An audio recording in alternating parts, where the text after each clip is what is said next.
What is friction stir welding? Friction stir welding is a solid-state joining process that uses a rotating tool to generate heat through friction, allowing materials to be joined. Compared to traditional welding, which uses fusion or filler material, friction stir welding uses a non-consumable tool.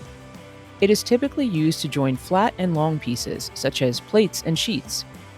These plates and sheets can be made from aluminum alloys, copper alloys, titanium alloys, stainless steel, and magnesium alloys.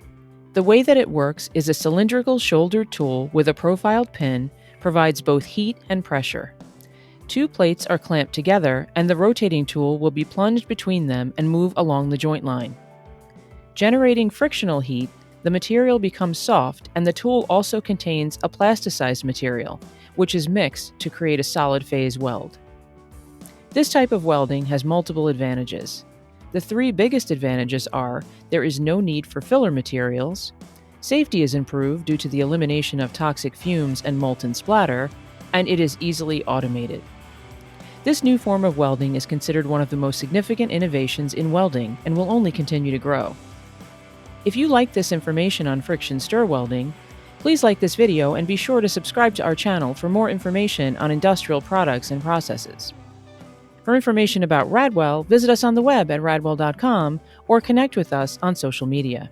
Thanks for watching!